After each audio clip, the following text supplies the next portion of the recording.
Olá e bem-vindos ao Got Shell, o seu programa de segurança da informação, notícias e atualidades do universo cyber.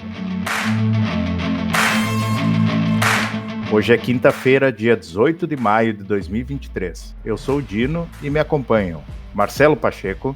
Olá.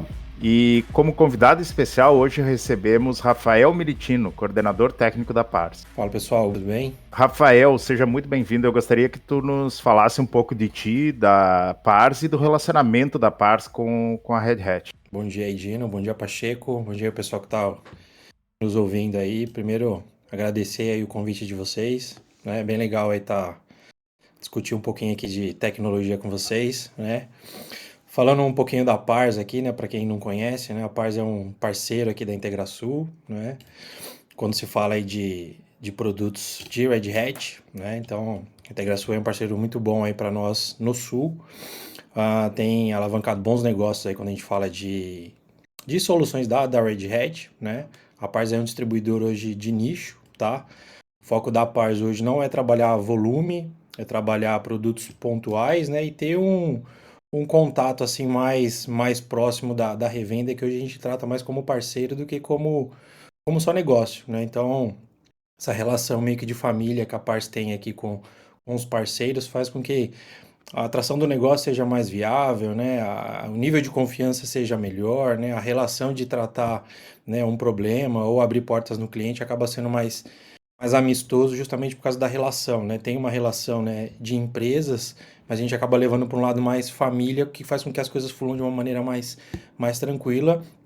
E aí essa parceria com a Integrasul vem nesse sentido, né? De a gente conseguir aí em conjunto, né, somar e abrir portas aí no ecossistema aí que hoje tem um campo amplo aí para a gente trabalhar. Legal. E fala um pouquinho de ti também, como é que tu entrou nessa área. Hoje, eu imagino que tu trabalhes bastante com Red Hat, né, com a parte de DevOps. Quer dizer, desde da tua formação na área de TI, sempre foi focado nessa questão de desenvolvimento, como é que foi a tua jornada? Não, foi bem legal a sua pergunta, Dino, porque eu tô nesse mundo de Red Hat aqui, vai fazer 8 anos. Eu sou formado em sistema de informação, né, pelo Mackenzie aqui em São Paulo. Fiz pós-graduação na parte de... Então já mais focado na área de desenvolvimento, mas de uma forma mais... como é que eu posso dizer? Sistemas de informação seria bem focado no desenvolvimento de software, né? Não, Não? nem tanto, né? Acho que para a parte de desenvolvimento de sistema hoje, o pessoal foca muito quando se fala de ciências da computação, né? Sistemas está voltado mais para a parte de projeto, negócio, né? Não tanto para a parte de desenvolvimento em si. Mas você tem as matérias lá de desenvolvimento, né? Você tem um pouco do conhecimento, né? Mas quando eu entrei na área, eu sempre trabalhei com os sistemas em si, né? E nunca com a parte de infraestrutura, nem com a parte de desenvolvimento, né? Então, quando eu vim para esse mundo de Red Hat, foi assim, novidade, né? Eu acabei entrando num projeto muito grande, assim, literalmente cru, sem experiência de nada, né? E eu tive que fazer literalmente uma mudança de chave, assim, de carreira profissional, né? Sempre atuando aí, como eu falei, com a parte de suporte a sistema, implementação de sistema, né? E quando a gente vem para o mundo de infraestrutura e de desenvolvimento das aplicações, né, é um cenário totalmente diferente. Então, por mais que você esteja assim, né, conectado no ecossistema, é tudo novo, né? Então, era novidade, ainda é novidade, né? É um mundo assim que está sempre atualizando, né? Tem muita coisa nova. Acho que a gente vai discutir aí tudo que tem de novidade, que tem sido atualizado, né? O mercado ainda não está consolidado nessas novidades, não tem conseguido acompanhar, né? Então foi uma mudança de carreira assim, né? Foi um salto assim. Então demorei para aprender, demorei para pra criar uma base, né? Mas hoje estamos aqui já longos 8 anos já nessa jornada aqui. Bastante tempo. Em tempos de informática é uma eternidade, né? É 8 uma anos. eternidade e é engraçado porque, como eu falei, né? Você fala 8 anos, pode parecer muito tempo, né? E óbvio que é, mas se você olha assim, o tanto de coisa que mudou, né? Tanto para a Claro. parte de desenvolvimento, para a parte de infraestrutura, né? Conceito de nuvem, container, DevOps, assim, é muita coisa que mudou e está mudando num período de tempo que, assim, é longo, mas ao mesmo tempo, para a evolução da tecnologia, ele é muito rápido. Sim. Não, uma coisa que a gente costumava falar na minha época de faculdade é que tudo que tu aprende de teoria é uma coisa que perdura, mas eu aprendi a fazer esse negocinho, mexer com essa ferramenta aqui, daqui a 5 anos essa ferramenta não existe mais, ou vai ser uma coisa totalmente diferente, né? Então, a gente tem que tá sempre se atualizando, e isso é um ponto que eu queria abordar também, que eu, pelo que eu vejo, assim, há 5, 10 anos atrás, existiam vários caminhos para onde ir na área de desenvolvimento. Eu me formei, eu fiz ciência da computação, me formei em 2005, então já faz algum tempo. Na época, estratégias ou filosofias de desenvolvimento, né, desenvolvimento de software, por exemplo, existiam muitas, né, e daí estava começando a ideia de desenvolvimento ágil, né. Hoje em dia, praticamente nem existe alternativa a desenvolvimento ágil, né. Tu vai fazer desenvolvimento ágil aliado a DevOps, tu vai usar Scrum, ou enfim, né, convergiu muito, né, todas essas tecnologias e essas técnicas e métodos que o pessoal usa para desenvolver, e mesmo 5 anos atrás, 5, 10 anos atrás, tinha-se uma ideia assim, eu acho que é container, vamos para aqui, mas como é que tu vai gerenciar esse container? Daí tem essa tecnologias, né? Não existia uma convergência assim, né? Tu tinha que fazer uma aposta e, bom, vamos ver. E agora não existe alternativa ao Kubernetes, por exemplo. Eu acho assim, a nível de escala e de futuro, eu espero que tu possa ou corroborar ou apontar alguma falha ali no meu raciocínio. Mas, ao meu ver, não, Kubernetes é o que se consolidou como plataforma, né? E claro, a Red Hat, um dos maiores players ali com OpenShift, né? Mas tu consegue enxergar assim essa evolução e essa consolidação da maneira que eu vi. E no futuro, tu vê alguma mudança significativa, pelo menos a nível de tecnologia de plataforma? Legal, você levantou uns pontos muito bons que eu tinha essa visão também quando entrei na época de faculdade, né? Você falou que se formou em 2005, quando você se formou, eu estava entrando na faculdade. Então, né? A gente pegou duas épocas contíguas ali, né? Então, Foi, tu nem chegasse a ver negócio de RUP, não. nossa, Mas um negócio que eu lembro, assim, que eu achava muito, muito legal legal assim, né? Que entra nessa linha de tempo, assim, que a gente acha que é muito rápido. Lembro que eram raras pessoas em 2005 ainda que tinham, por exemplo, notebook na sala, né? E você fala, pô, sim. 2005 não é muito tempo. E hoje é comum, né? Ninguém mais usa máquina em si.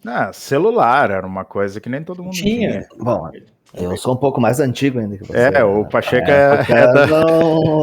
não tinha nem HD nos laboratórios da, Sim, tinha que ir da com os faculdade. disquete, Tinha que né? ser com os disquetes, né? E Aham. realmente a questão das linguagens, e também quando fiz ciência de computação, que nem no meu tempo ainda, na realidade, era muito mais a empresa era escolher a linguagem do que a metodologia, né? É, Porque não hoje a tinha. linguagem sim, né? Mas é mais fácil trocar a linguagem hoje do que Não, plataforma, né? era muito mais esse modelo, qual a linguagem, qual o banco de dados que vai usar, do que qual metodologia vai usar.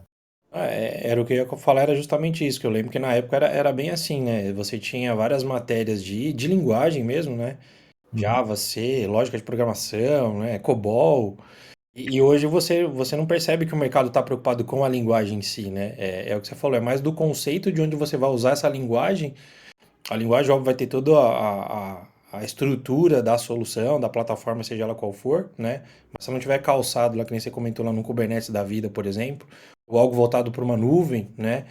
A linguagem acaba sendo indiferente, né? Então, ele precisa saber onde ele vai colocar essa linguagem para rodar do que preocupado em desenvolver nessa linguagem. É porque entrou meio que num natural, assim, que nesse comentário, se convergiu tudo para um ecossistema só. Então, Isso faz com que também você mude a cabeça das pessoas quando se fala de desenvolvimento, né? Porque aí hoje, que nem vocês comentaram, não precisa se preocupar com a linguagem em si, mas onde que eu vou colocar isso para rodar, né? Desenvolver uma aplicação toda em C, mas ela está preparada para trabalhar em container, para rodar no Kubernetes da vida? Você sabe programar ou desenvolver esse C para que ele rode, por exemplo, dentro de um container, né? Você consegue deixar essa aplicação voltada para esse tipo de arquitetura. Então é mudar a ideia de quem está fazendo esse tipo de trabalho, né? Do que de fato aprender. O aprender em si, de onde você vai colocar para rodar, como você vai colocar para funcionar, acaba meio que entrando hoje por osmose por causa de uma necessidade de mercado, né? O mercado em si está convergindo tudo para esse ecossistema. E aí a gente entra também num problema que é hoje de você ter as pessoas preparadas para isso, né? As pessoas ficaram muito presas no conceito da linguagem ou de seguir alguns padrões de desenvolvimento, mas assim, tá bom, e onde que eu coloco isso no cenário atual? Não tem. Você não consegue. Acho que o que tu falou, qual a dificuldade é quase desaprender para aprender de novo. Porque tu vem com um pensamento num modelo e isso às vezes é mais difícil para quem é como eu digo, das antigas, né, que vem daquele modelo tradicional, entender esse novo modelo do que para quem já nasce nesse modelo, né? Porque hoje eu lembro que na época que estava passando por essa transformação, né, as pessoas tinham uma dificuldade de entender assim, isso é uma nova linguagem, isso é um novo método de desenvolvimento, isso é um novo conceito. Onde que eu encaixo uma coisa com a outra? É que nem o Pacheco falou. Sim. Eu preciso desaprender o que eu aprendi para aprender tudo de novo, do zero. Então, ficou meio perdido e acho que por isso também que o mercado demorou um pouco para dar uma tracionada, né? E é que nem a gente estava batendo muito na tecla do tempo, né? Mas de 2005 para cá, que nem o Dino comentou, já se Ah, discutiam isso, já tinha ideia disso, mas olha quanto tempo depois, de fato, isso foi fixado e legal. É isso que o mercado precisa entender, é isso que a gente vai utilizar hoje para trabalhar. Demorou, né, para as pessoas entenderem o que era e como que funcionava. se falava de continuous development, né? Na época, eu me lembro ali pelo início dos anos 2000. E isso foi evoluindo, né, para aquele conceito de DevOps.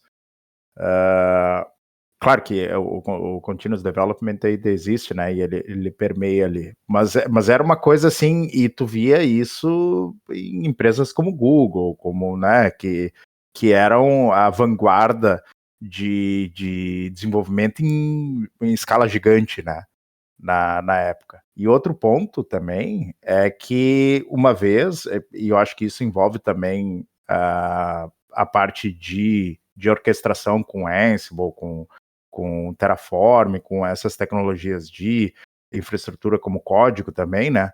Que uma vez a gente era tudo muito artesanal.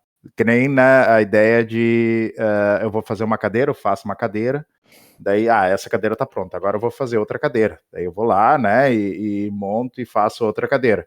Agora, o desenvolvimento de software, tudo bem, né? A gente diz que software tu faz uma vez, mas basicamente tu era artesanal também, ou eu tinha que configurar um servidor lá para o cliente, um servidor do sistema, ia lá, instalava aquele servidor, configurava tudo na mão, fazia cada vez que eu ia fazer uma operação, eu fazia de novo. Né? E hoje, eu acho que a principal quebra de paradigma, mudança, é exatamente nisso. A escala que a gente tem, por exemplo, o Google não teria como botar as pessoas fazer uma por uma, nem só por mão de obra. Mesmo que tivesse mão de obra, tu não tem padronização daí. Daí não se conversa. Aí o cara sai da empresa, ninguém mais mexe naqueles 100 servidores lá que ele cuidava. Né? Ou como é que tu vai fazer esses 100 servidores conversar com os outros 500 aqui desse outro projeto, enfim, né? E isso acho que mudou de uma maneira que hoje a gente define tudo em código, né? Como, por exemplo, no Ansible, vai dizer, vai ter que ter esse software instalado e esse vai ter que ser o estado daquela máquina. Então eu defino tudo antes e sem eu ter que fazer nada manual e de maneira que eu consiga replicar depois. O OpenShift, o Kubernetes também é essa mesma ideia. Então, eu acho que a gente saiu daquela coisa artesanal, né, de fazer, e não, eu vou implementar a definição do meu serviço. E ele vai ter que acontecer de forma automática depois a partir daquele código. Né? E isso que é assim que tu vê também essa eu acho que a principal mudança de visão que as pessoas, que é um pouquinho difícil das pessoas entender. As pessoas, você tocou em dois pontos que são bem relevantes, assim, antes de eu entrar para o mundo de Red Hat, por exemplo, né, eu trabalhava numa empresa que ele tinha um software de gestão de qualidade, e eles que desenvolviam dentro de casa essa solução de gestão de qualidade. E aí eles tinham um sério problema com o desenvolvedor, quando a gente fala dessa questão aí de você, que nem você comentou, de entender e de saber da necessidade, era que o desenvolvedor ele deixava alguns problemas, né, no código fonte, que era literalmente para justificar a mão de obra dele dentro de casa. Por incrível que pareça. Parece O piada. cara tinha uma armadilha lá. Ele corrigia e lançava um errinho, ele corrigia e lançava um erro. Então ele tinha cada ajuste que ele fazia de fato específico para cada cliente. Então eu não tinha um produto único. Eu tinha um produto específico para cada cliente. E de propósito, não era um. De propósito, que era justamente isso, para identificar, para justificar a mão de obra dele. E aí, quando de fato a gente entendeu, né, que era isso, porque não fazia sentido você ter várias versões de um produto, você ter, ajusta um negócio e piora outro, ajusta um negócio e piora outro, não fazia sentido nenhum, né? E aí entra no que você falou. Hoje, o que as pessoas precisam se preocupar, né? O volume existe, a demanda existe, a tecnologia existe, né? E as pessoas não entendiam na época, né, que isso daí isso é um facilitador, né? A preocupação de modo geral, né, do produto, da solução, de tudo que você for desenvolver, o objetivo é o cliente final, ponto, né? Enquanto as pessoas estão preocupadas com elas, né, com o trabalho dela, com a mão de obra dela, com justificar a demanda dela, com justificar o que ela está entendendo, as pessoas não entendiam que isso gerava um atraso, né? E é meio que bola de neve, né?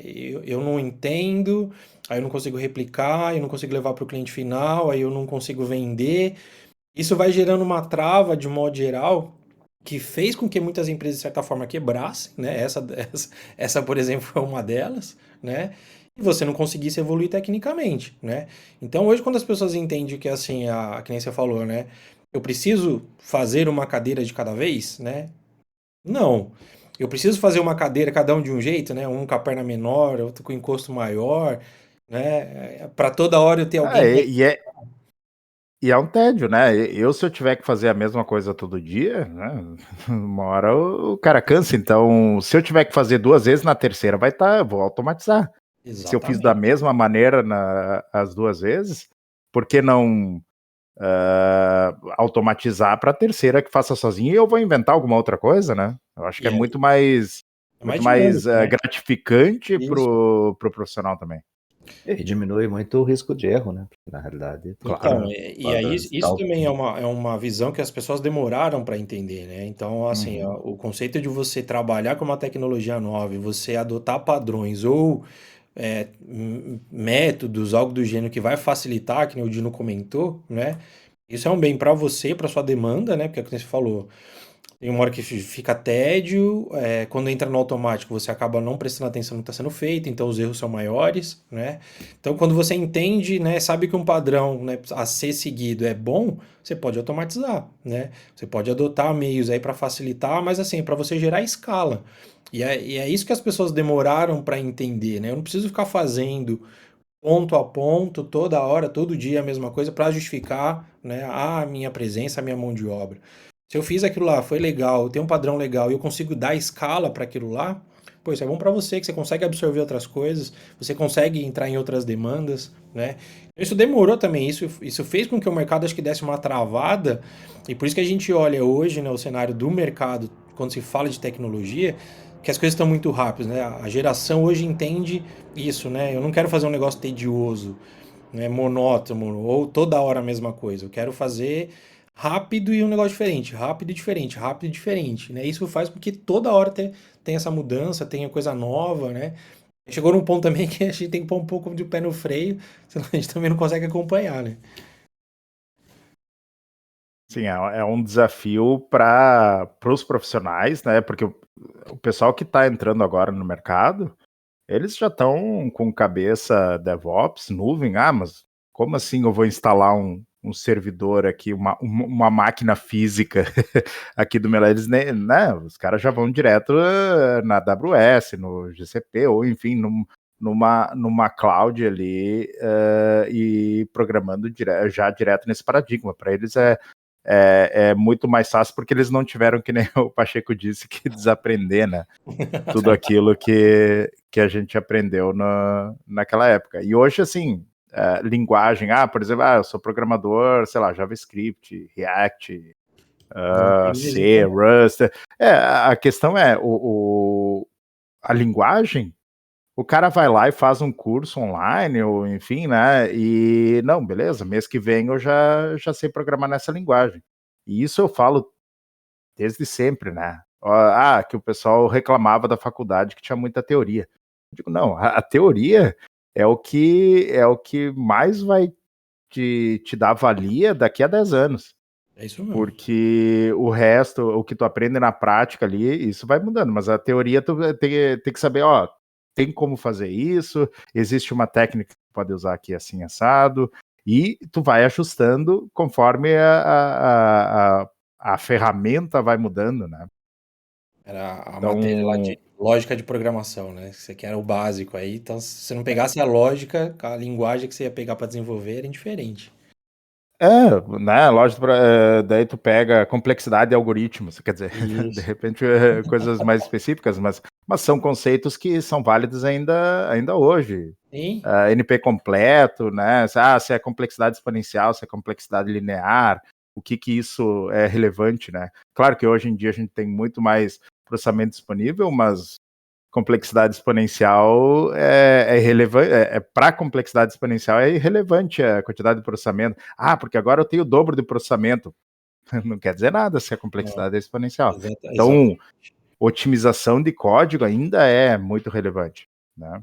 Uma questão que é interessante com vocês, vamos supor, a empresa que está mudando do modelo tradicional para essa nova, qual é a chance dela iniciar essa jornada de uma forma errônea, ou seja, porque eu lembro até no meu tempos de mudanças, às vezes, de forma de desenvolvimento, que quando saía lá eu sou do tempo ainda que não tinha nem o banco de dados, né, que era lá, não estava falando de uma linguagem procedural, onde não tinha, quando tu ia pro SQL, aí muitas empresas usavam o pensamento antigo numa linguagem diferente, aí fazia muita besteira, né? Na realidade, as coisas, e depois perguntava por que não funcionava direito, era muito lento, ou as coisas eram... E isso nessa mudança existe essa grande possibilidade, assim, da empresa começar vou ir para o mundo de containers, vou para o mundo de DevOps, mas ainda sem uma consultoria, sem, na realidade, um embasamento, e começar da forma errônea. Achei que não é do tempo do cartão perfurado, não era? Não, esse tempo, quando estava finalizando esse tempo, eu comecei. Você estava migrando do cartão. Eu fiz a migração do cartão para eu digitar. Os nossos professores, né, Pacheco, eram da época do cartão. Era da época do cartão, exatamente. Cara, eu acho que a preocupação hoje maior para não ter esse erro é que nem você falou, ou de fato você ter uma consultoria, né? No caso, até usando vocês como exemplo, né? Tendo capacidade aí para propor e sugerir para o cliente o que é melhor. Mas o que eu vejo hoje, acho que independente do cenário que ele for escolher, para onde ele de fato quer ir, né?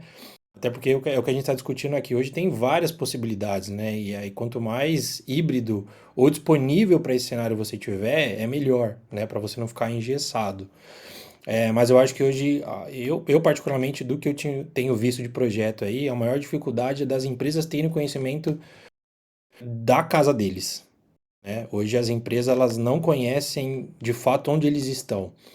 Boa parte das Eles empresas... vão perdendo o controle da infraestrutura porque vai crescendo e eles não sabem que às vezes tem máquina virtual lá que ninguém usa, mas ninguém desliga porque ninguém sabe para que serve.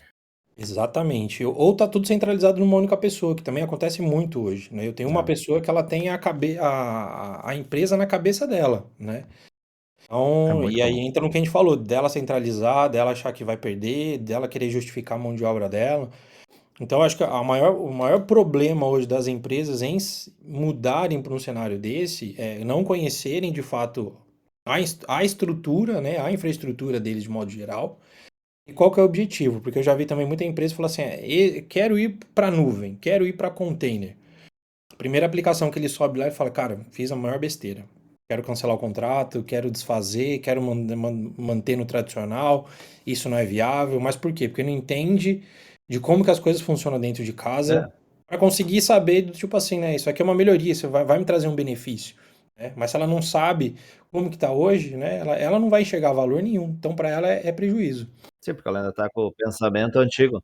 É. Super Tu acha antigo. que tu acha que as pessoas então tentam, porque isso acontece, né, sempre que tem uma tecnologia disruptiva, elas tentam fazer da mesma maneira que elas sempre fizeram, só botar em cima dessa nova tecnologia, querem fazer exatamente da mesma maneira e daí percebem que ou é mais difícil, porque estão tentando adaptar uma coisa que não encaixa direito, ou porque de repente não estão usando as vantagens dessa nova tecnologia e simplesmente daí só vão ver defeitos, né? Porque, né?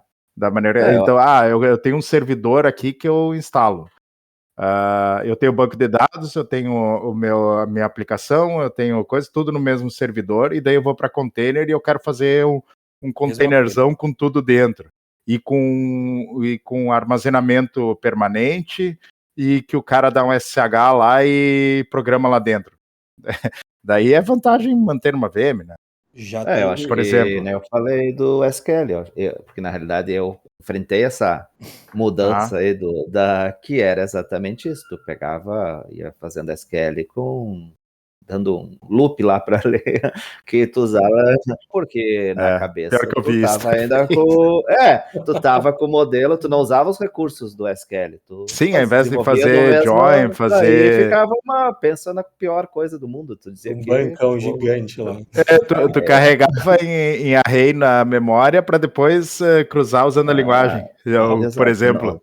tu não usava os recursos que o banco, e tu trabalhava do mesmo modelo, só que com outra. Claro, daí é desvantagem, daí é melhor Aí ler é no arquivo desvantagem, texto. exatamente. O Então banco tu tá achava lento. que com a SQL, Servidor. como que alguém disse que a SQL era melhor do que.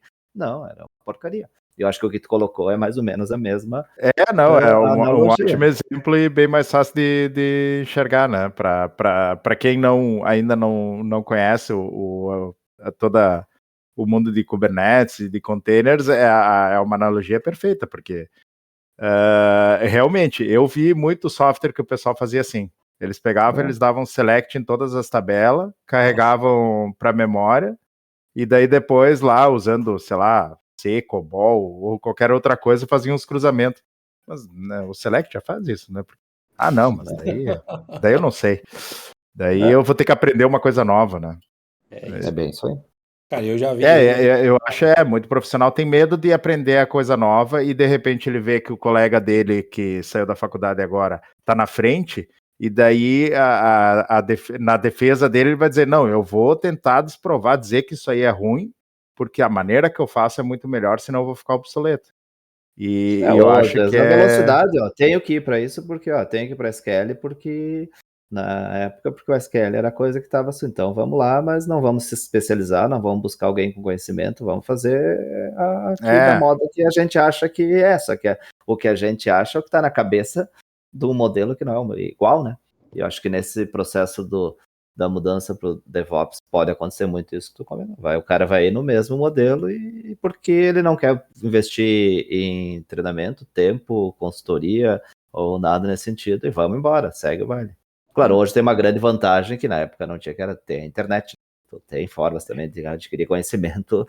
Naquela época era livro e era uma forma mais arcaica. Fazer um curso, né? Isso, hoje é mais fácil. Hoje é mais fácil. E eu já vi bastante também, que pode parecer besteira, né? Mas eu já vi muito cliente, por exemplo, olhar e falar assim: o meu concorrente usa dessa forma. O meu concorrente trabalha assim, eu quero trabalhar igual o meu concorrente. Você até pode, mas a realidade é diferente, né? Como eu falei, as pessoas são diferentes, a estrutura é diferente, a demanda é diferente, a necessidade é diferente. Então, assim, em partes você pode usar parecido, né? Mas você não vai ser espelho. Então já aconteceu várias vezes. Eu quero o mesmo, eu vi esse projeto, é o mesmo segmento da minha empresa, do meu concorrente, quero usar igual da mesma forma. Beleza, usa, nem começa a usar, tenta por 2, 3 meses, assim, só tentar implementar já não dá certo. Fala, cara, não era bem assim. Sim. Difícil. Não tem um one size fits all, né? Não Não, tem o tamanho único, né?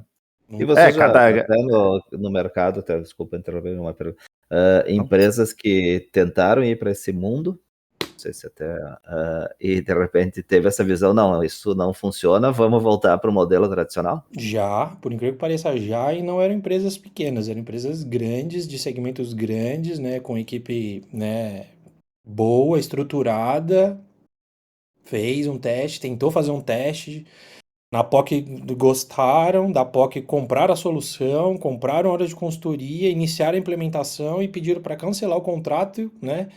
E aí tem um problema, né, que software é difícil, não, você meio que não tem como você devolver a Sim, não licença. tem como, sim. Foi uma dor de cabeça disso para tentar trocar, para justificar, porque o cliente começou, tentou por 3 meses e falou, cara, não era o que eu imaginava.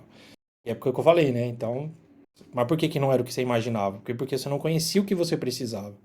Você foi só no produto, no concorrente, na ideia. Ou foi no modismo. Exatamente, sim. exatamente. Tentou justificar uma escolha depois da escolha feita, né? De uma escolha de que ele não conhecia a escolha que ele foi É. fazer. E aí, é isso que é legal também, que assim, ele não foi induzido, né? Ninguém chegou lá e falou, use Uhum. isso, né? Compre isso. Fazer aquele trabalho Sim. mental, aquela lavagem cerebral pro cara. Não. Ele gostou, ele que pediu, ele que fez a solicitação. E aí ele viu que não era de fato, né, a realidade para ele. Tá. Duas coisas que eu queria te perguntar, até para a gente formalizar assim. Uma, qual que são as vantagens? Então, por que que eu ia querer ir para esse mundo DevOps ou de infraestrutura como código, né? Quais são as vantagens e o porquê de fazer isso? Por que que vai me dar um retorno mais adiante? E depois disso, quais seriam os passos que a gente, enfim, as melhores práticas para eu sair do modelo tradicional de desenvolvimento, de infraestrutura, para ir para esse mundo mais moderno, mais automatizado? Quais seriam as melhores práticas? Não, legal, bons questionamentos, né? Hoje o que, qual que é a vantagem primeiro de você ir para um cenário desse, né? No meu ponto de vista, né? Primeiro é a escalabilidade. Eu acho que você ganha a nível de escala assim muito rápido, né? Tanto para você, né, provisionar, para você desenvolver, para você atender de fato uma necessidade de infra do código de modo geral. Isso é muito rápido, é dinâmico, isso é visível, né? Nesses comentários aqui, né? Se a gente for voltar para uma arquitetura tradicional, né? Nos bancos de dados lá do Pacheco, estourou lá os seus limites de banco de dados, qual que era a dor de cabeça para você provisionar um servidor novo para subir uma demanda para suportar em um banco de dados novo aí se ele chegasse no gargalo. É trabalhoso, é dificultoso. Às vezes você não tinha a necessidade não, né? Você não tinha a infra disponível dentro de casa para suportar esse, né, um gargalo, digamos assim, né? Trabalhava literalmente tudo no limite. Então hoje quando você vem para um conceito desse, né, de DevOps, né, de infraestrutura como por DevOps, né, desenvolvimento por DevOps, é a escala, né, que você tem literalmente em segundos, né, a infra disponível para suportar o que você está transacionando, né, e para você fazer teste também, né, ó, desenvolvi um container pequenininho aqui, mas ele não está atendendo a minha demanda, então eu vou aumentando, eu vou gerando disponibilidade, conforme eu vou entendendo o que eu preciso ou não de demanda, até eu de fato conceituar e falar assim, legal, esse aqui é um tamanho bom aqui para eu trabalhar e eu conseguir escalonar isso daqui, né? Então, assim, as coisas são visíveis e são práticas para você, né? Ter essa elasticidade de demanda, né? Conforme você tem a necessidade. Então, isso é prático, né? Sobre entender, né? O que as pessoas precisam entender para vir para esse conceito, né? O que elas precisam se capacitar. Primeiro é entender, né, que a gente está discutindo aqui do mundo de DevOps, né? Como que funciona, qual que é a ideia do mundo de DevOps. Por quê? As pessoas hoje têm vindo muito para o conceito de DevOps e trazer o monolítico do jeito que estava para dentro do DevOps, para você utilizar só o modelo de infra do container, né? Mas ainda com aquele bloco gigante lá, e assim, ele suporta? Suporta. Você vai ter escala? Em parte sim, né? Mas o que é mais difícil, né? Você movimentar um blocão ou você quebrar em vários bloquinhos e fazer a movimentação, né? Esse acho que é a primeira dificuldade que as pessoas têm para entender e para também fazer essa transformação da aplicação.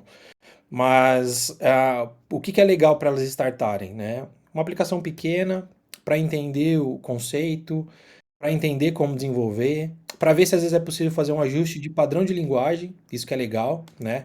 Às vezes modernizar a linguagem que ele está utilizando, né? Ou quebrar lá a aplicação deles em vários microserviços para melhorar a performance da aplicação, né?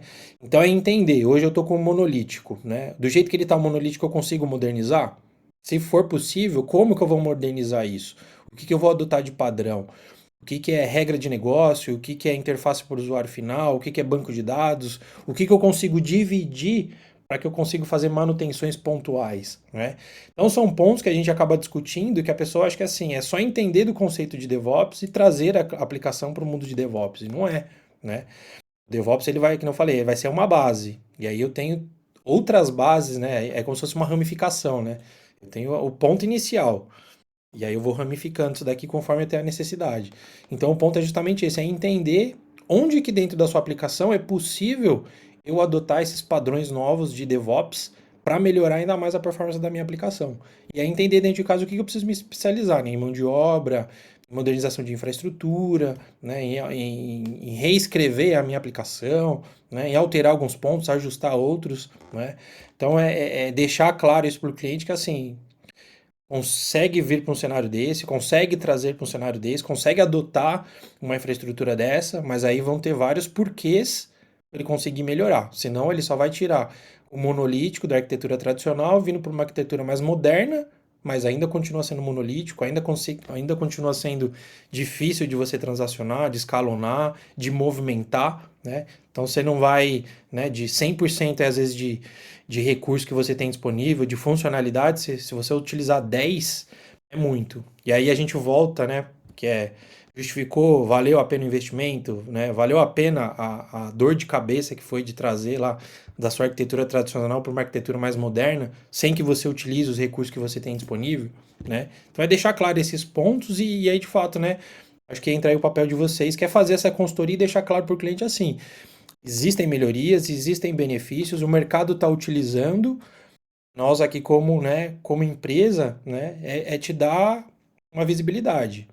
Esses pontos você precisa se preocupar, esses pontos você precisa melhorar, nesses pontos você precisa investir, nesses pontos você precisa se qualificar, está disponível, tem recurso, tem dinheiro para fazer isso, né, porque leva tempo também, né, não é do dia para a noite. Tá? Então é isso, é deixar claro para a empresa que é possível, desde que ela esteja aberta para, aí a gente ramifica os pontos, fala, precisa fazer isso, isso, isso, se capacitar nisso, nisso, nisso, investir nisso, nisso, nisso, e vai levar um X de tempo, ok? Falou, ok? Mas eu imagino que quem esteja começando um projeto hoje, seria vantagem já começar nesse modelo, porque vai ser feature proof, né? Sim.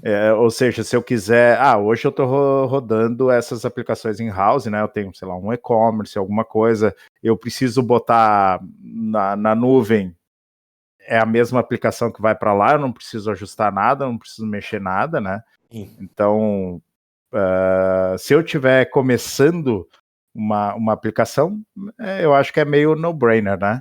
Mas para aplicações legadas, tudo é possível fazer, né? Hoje é importante perceber para quem quer migrar aplicações legadas que é interessante mudar o paradigma. E não é obrigado o tudo ou nada, né? Quer dizer, é interessante ir sem afobação, né? Para conseguir fazer já da maneira certa, não simplesmente, né?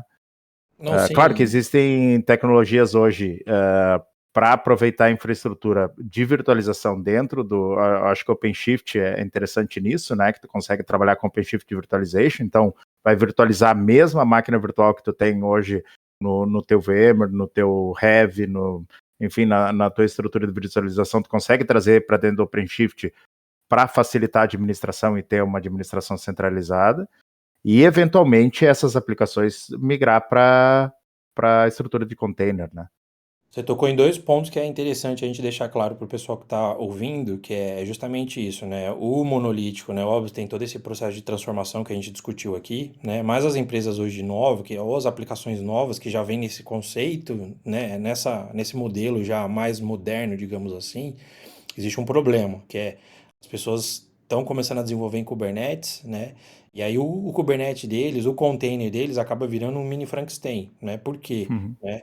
Ele é só o módulo do container, né? E aí o que eu preciso para gerenciar esse container? Eu tenho outros N módulos, eu tenho que plugar nesse container para fazer o gerenciamento dele.